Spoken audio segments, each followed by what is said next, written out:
Je livre ma petite 488 et comme tout passionné de véhicules, bien sûr, s'il peut se le permettre, je pense qu'il doit toujours avoir une Ferrari dans son garage. C'est comme pour un passionné d'horlogerie, c'est avoir une belle grosse journée. Aujourd'hui, je livre pas mal de voitures, notamment ma Ferrari. Faut savoir que Mulhouse, c'est une énorme plateforme de vente de voitures haut de gamme. Lamborghini, Ferrari, ils y sont tous. Et ça me fait un petit passement au cœur parce que mine de rien, c'était quand même ma première Ferrari. J'en rachète une dans 2 jours. Donc, mais celle-ci, elle va être extrêmement belle, encore plus belle que l'ancienne 488. Salut à tous les amis, j'espère que vous allez bien. Bon, hier on était à Mulhouse. Là, on est à Paris. Grosse journée aujourd'hui, je livre pas mal de voitures, notamment ma Ferrari. Ça me fait un petit passement au cœur parce que mine de rien, c'était quand même ma première Ferrari. Je l'ai eu quand j'avais 30 ans. Je dis ça, c'était comme si c'était il y a 10 ans. J'ai tenu à l'avoir avant mes 30 ans. Avant mes 31 ans, pardon. Et c'était une petite victoire pour moi. Bon. Quand je l'ai eu, je te cache pas que 2 jours après, j'en avais plus rien à foutre. Mais c'est vrai que pour un passionné auto que je suis et l'auto, la passion auto m'a donné la motivation de faire tout ce que je fais aujourd'hui. Bon, aujourd'hui, je le fais pour d'autres raisons que pour acheter des bagnoles, évidemment, mais c'est important de le dire parce que je pense que la passion auto pour des millions de personnes, vraiment, je le pense, pour des millions de personnes, c'est un accélérateur, un catalyseur d'ambition, et donc c'est important. C'est génial la passion pour ça. Donc franchement, bref, tout ça pour dire que je livre ma petite 488 et comme tout passionné de véhicules, bien sûr, s'il peut se le permettre, je pense qu'il doit toujours avoir une Ferrari dans son garage. C'est comme pour un passionné d'horlogerie, c'est avoir une belle montre, sans citer de marque, mais la Ferrari, c'est quand même la voiture. Quand tu vas partout dans le monde, tu dis quelle est pour toi la voiture ultime, tout le monde va dire une Ferrari. Avant une Porsche, avant une Lamborghini, etc., c'est Ferrari. Et donc, comme tout passionné de véhicules qui peut se le permettre, bien sûr, tout le monde ne peut pas. J'en rachète une dans 2 jours. Donc, mais celle-ci, elle va être extrêmement belle. J'en rachète une et celle-ci, elle va être incroyable, encore plus belle que ma 488. D'ailleurs, petite parenthèse, rien à voir. Mais hier, du coup, Vroom Market à Mulhouse, on est collé à Ferrari Mulhouse. Faut savoir que Mulhouse, c'est une énorme plateforme de vente de voitures haut de gamme. Lamborghini, Ferrari, ils y sont tous et ce sont des très très gros points de vente. Peu de gens, je pense, savent placer Mulhouse sur la carte. Moi, le premier avant d'y aller. Mais en fait, t'es à côté de la Suisse, de l'Allemagne, et t'es dans une région extrêmement riche. Et je savais pas, on peut pas tout savoir, mais c'est fou. Et les gens ont beaucoup d'argent. Et donc là-bas, on est allé chez Ferrari. Une concession qui est magnifique. Qu'est-ce qu'on a bien été reçu. On est arrivé comme des ploucs, tu vois, comme on est sapé. On n'a pas l'air forcément du client type de chez Ferrari. Mais qu'est-ce qu'on a bien été reçu. Alors franchement, je vous le dis, je veux pas émettre de critiques parce que sur les autres points de vente, j'en ai pas fait 40. Et j'ai très bien été reçu chez Charles Pozzi, mais l'accueil était un peu plus froid, un peu plus, tu vois, je me sentais pas forcément très à l'aise. À Mulhouse, on est venu, c'est extrêmement bien reçu, beaucoup de considération, de respect, même si on leur a rien acheté, même si probablement, je dis ça, mais si, moi ça me donne envie de leur acheter des bagnoles. Et je me demande si ma prochaine, je vais même pas la vendre par leur service et en acheter une chez eux.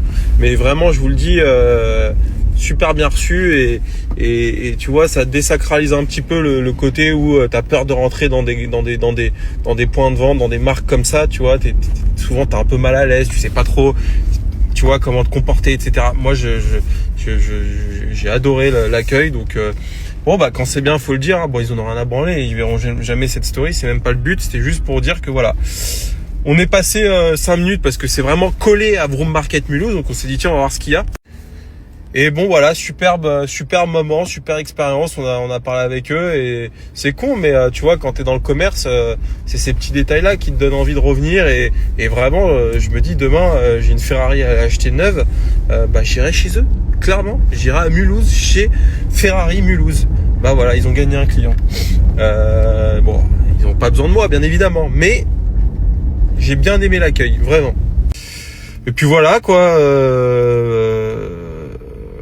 Beaucoup de taf sur Vroom, je le rappelle, hein, on réouvre un petit peu les vannes là sur les associations, les joint ventures. On veut se développer et je pense que tout ouvrir en propre, en tout cas sur certaines zones, ça va être un peu compliqué de le faire aussi vite qu'on aimerait le faire. Donc n'hésitez pas à prendre rendez-vous sur le site internet vroommarket.com. Maintenant on est passé en .com. Il y a un onglet devenir partenaire et puis on vous rappelle et on vous explique un petit peu tous les tenants et les aboutissants. Et voilà. En tout cas, nous, ça charbonne fort. Trentaine de points de vente là d'ici fin d'année. Marseille est en cours d'ouverture. Lille, Montauban, Béziers.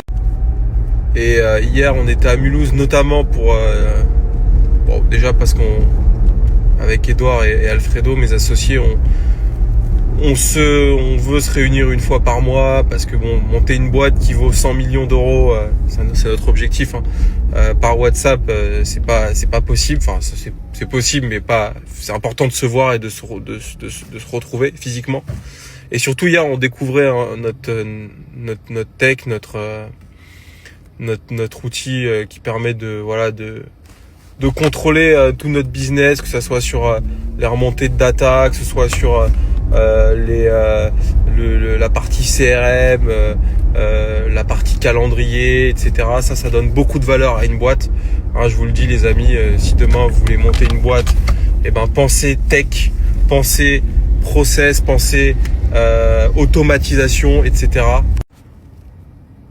Parce qu'aujourd'hui, les réseaux, alors c'est pas du tout de la critique, je le sais parce que je suis dedans, mais les réseaux qui existent n'ont aucune tech, aucune remontée de data. Enfin, à l'époque, dans mon ancien réseau, en fin de mois, on remplissait des tableaux Excel. C'est pas comme ça qu'on pilote un réseau qui est puissant. Mais c'est pas une critique, attention, c'est juste une constatation. En tout cas, nous, on a voulu faire différemment parce que je pense qu'aujourd'hui, quand tu as 10, 20, 30, 200 agences, faut que tu saches au quotidien, au jour le jour, à l'heure, où en sont tes chiffres, où en sont tes ventes, tes rendez-vous, tes commerciaux, etc. C'est pas que c'est important, c'est essentiel. Et c'est ce qui donne de la valeur à un réseau. Quand demain, tu as un fonds d'invest qui va acheter ton réseau 50, 100 millions d'euros, il achètera jamais ton réseau si tu pilotes ta boîte avec des tableaux Excel et des Google Docs. C'est impossible. Donc hier, on découvrait notre... ça y est, la V1 en tout cas est là et elle est extraordinaire. Vous, ça vous concerne pas trop parce que c'est plus des solutions internes. Et encore qu'on est en train de développer un SaaS là, donc Solution as a Service. Pour ceux qui savent pas, en gros, c'est un SaaS. Pour vous donner une idée, c'est qu'est-ce qu'il y a comme SaaS connu que vous utilisez certainement tous.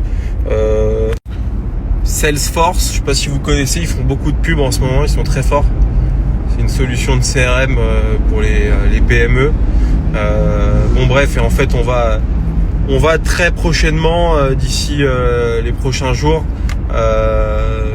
ouvrir une marketplace avec l'application Vroom Market d'ailleurs qu'on va mettre en place bientôt, une application sur tous les stores, App Store et Android Store, et vous pourrez mettre en vente votre voiture directement sur notre plateforme.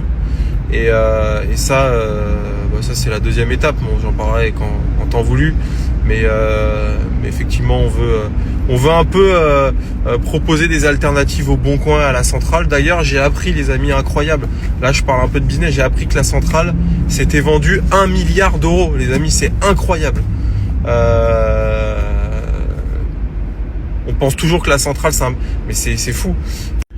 Donc voilà, la prochaine étape, c'est de monter une marketplace. On en a marre d'être esclave du Bon Coin, de la Centrale, de tous ces acteurs qui en plus nous considèrent pas, nous respectent pas. On a très peu de remises. On a les mêmes remises qu'un marchand de bord de national. comprends pas comment aujourd'hui avec 30 agences et nous on a des agences, elles font minimum 100-150 annonces. Hein. C'est pas 30 annonces, on n'est pas des petits faiseurs. Nous, quand on ouvre une agence à Mulhouse, ça a ouvert il y a un mois, il y a 150 voitures en vente. Je sais pas si vous vous rendez compte. Ça représente des 3-4 000 euros par mois par agence. Sur 30, je vous laisse faire le calcul et 50 l'année prochaine. Et on n'est pas considéré. Donc au bout d'un moment, moi, je suis partisan de l'indépendance. C'est-à-dire que j'en ai marre. Et c'est exactement pour ça aussi que j'ai quitté l'ancien réseau. Bon, aussi parce que je voulais créer mon business, etc. Mais moi, je ne peux pas être dépendant des gens. C'est pas possible. Je peux pas être dépendant d'un call center qui appartient même pas au réseau dans lequel je suis franchisé. Je peux pas être dépendant de quelqu'un qui me dit ouais demain on change de contrat. Maintenant ce sera plus des fees qui vont être fixes et des pourcentages, des clauses de non concurrence. C'est pas possible. Moi je suis un mec pro indépendance. C'est-à-dire que moi je veux pouvoir chier dans ma bagnole et que personne me fasse chier. Tu vois ce que je veux dire? C'est fou ce que je suis en train de dire là, je suis en train de raconter de la merde, mais vous voyez ce que je veux dire donc. Et puis je pense que vraiment il faut disrupter le marché. Il y en a marre du Bon Coin, il y en a marre de la centrale, il y en a marre d'être esclave de ces trucs-là. Évidemment, on n'a pas le choix aujourd'hui, mais moi je vous le dis les amis, ça c'est la next step, c'est la marketplace. Et ça, dans quelques semaines, on va pouvoir vous le présenter, vous le proposer.